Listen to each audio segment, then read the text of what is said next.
All right, guys, today we have a 2015 Wolfsburg Mark 7 Golf R.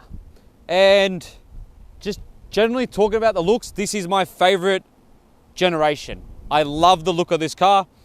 I always say I love a lot. I want you to actually put in the comments how many times I say that. It's ridiculous. But let's go on. So I like the striking lines on the bonnet. I love the hard lines on this car, on the bonnet and down the sides, which we'll get to.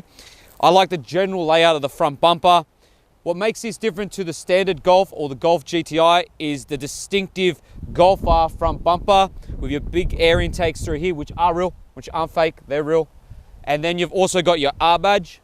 And then you've also got the aluminium that runs through the lights all the way around and then back to the other light. I love the daytime running lights, the U-shaped daytime running lights. I think that's a very nice finish. I just like the general look of this car. I love the Golf R Mark 7 generation. I just think it's a great looking car, and I just think it's a nice looking hot hatch. But let's talk about performance figures, and then we'll go look at the rest of the car. We have a 2-litre 4-cylinder turbocharged motor making 206 kilowatts, 380 newton meters of torque, and sending all that power to all 4 wheels through a 6-speed dual clutch transmission. And the car does 0 to 100 in 5 seconds and only weighs about 1,400 kilos. So not bad at all. Here's something crazy for you guys to know. The greatest thing about this car is that the fact is you can pick up one of these for around about 28 to 40 grand, then take it to either APR or Revo, get a stage 1 tune done to it, which costs you around $1,200, and then it drops the 0 to 100 time down to, wait for it, 3.7 seconds. Then you have a car that can go toe-to-toe with most sports cars and some supercars. That is mind-blowing. So that is something to think about with this car. I wish this was tuned because then it'll just make this video so much more entertaining. So we find one that is tuned. So anyone that has a tuned one out there, please contact us, comment below, or find us on Instagram, or shoot us an email. Please, would love to review your car. Let's go talk about the side, then the rear, then we'll take it for a drive. Okay guys, so I'm going to tell you what distinguishes this from all the other Golfs in the range. With the R, you have blacked out mirrors, okay? You have the signature Golf R logo on the side here. You have different side skirts down the bottom here. And then you have 19-inch alloys, which this has an optional different design to the standard wheels, which I really like these. So if I was buying this car brand new, I would have went with these. So the owner did, and they're really, really nice. But yeah, I like the general look of this car, and I love the crease marks down the side of the car. Really aggressive, makes the car look quite staunch, if I can say that. Pain in the ass if you get a ding on this, however. So I had a GTI performance pack and I got a ding on this crease line. Really, really annoying to get that fixed. So that's the only problem with having all these creases on the car. Talking about the wheels, but you've got 235s at the front by 35s, Continentals, and then 235s by 35s at the rear. They're 19-inch. Your brake setups, you've got a single piston at the front and a single at the rear. You could upgrade and get a 4-piston at the front, but there's no need. They're very, very capable brakes. And I know that for a fact because I had the same ones on my GTI. Gus. All right, stop, man. That's pretty disappointing.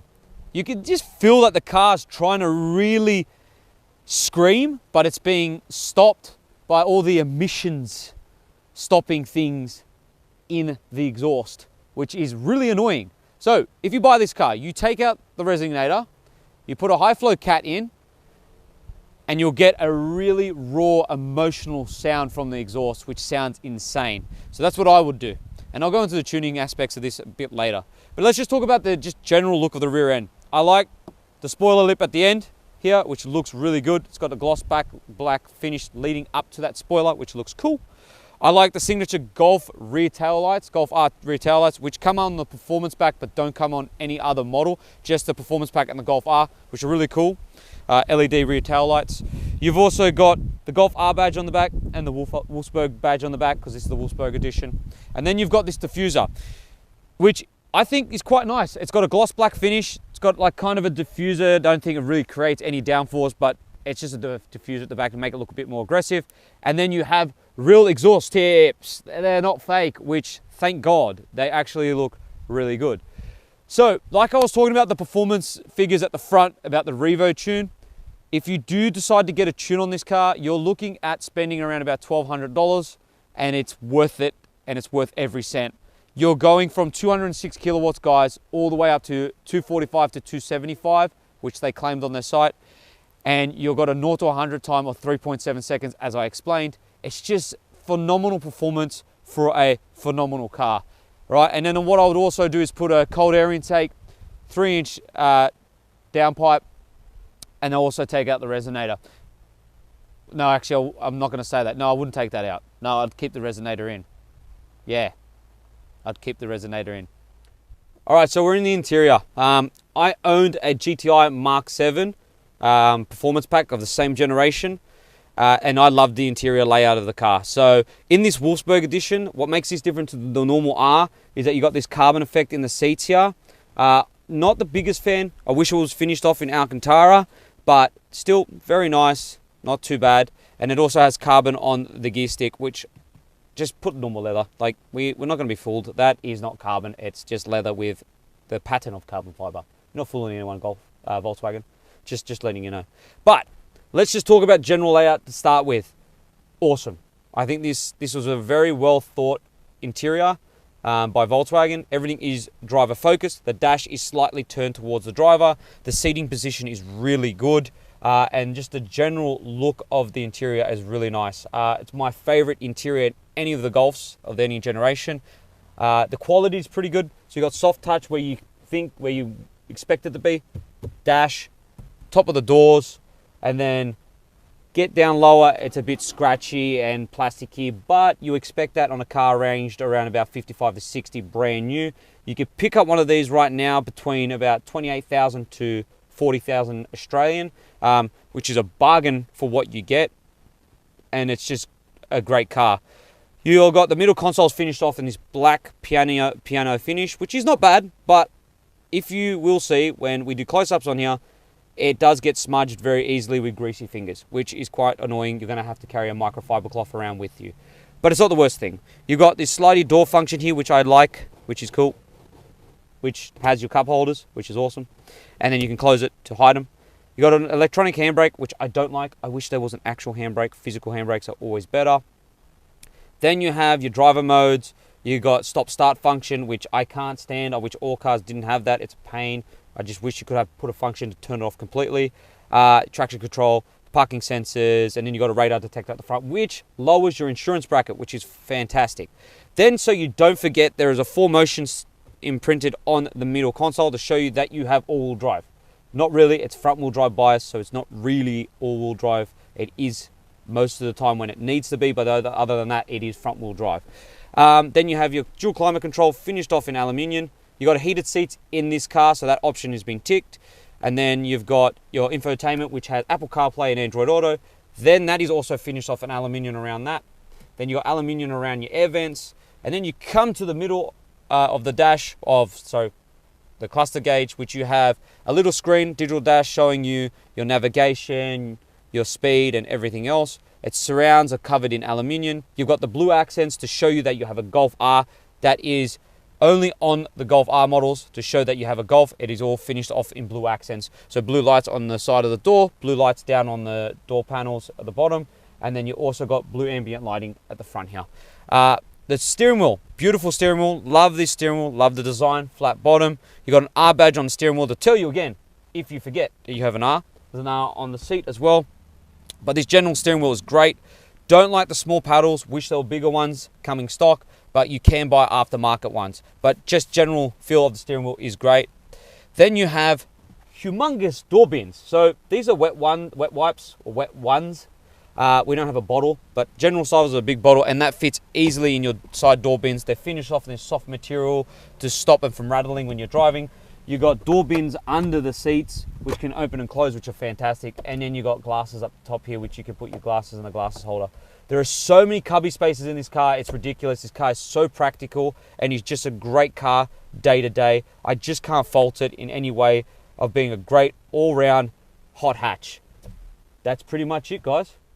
How practical is it in the back of a Golf R? Well, very. There's plenty of leg room for someone my size, around about 5'9.5". There's enough space under the passenger seat in front and even the driver's seat.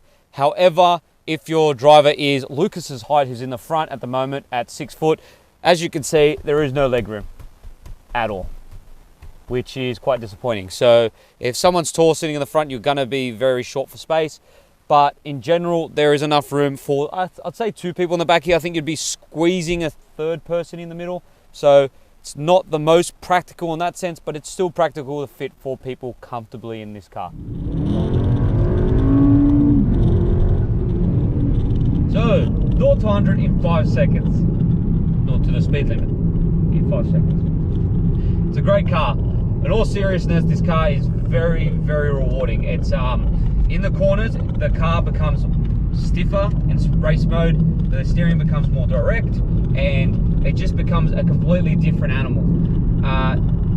In comfort mode, because this car does have the adaptive damper option, it becomes a lot more refined and a lot more comfortable. The car does have 5 different modes. It's got Eco, which I would never drive it in. It has Comfort, Normal, Race, and Individual. I would always drive this car in the individual setting. I'd set up some things of the car in race and others in comfort, just to have that sporty feeling all around, all day. But yeah, it's just a great car to drive. It's not too aggressive to be annoying day to day. The steering, I wish, would be a bit more heavier in race mode, like a BMW.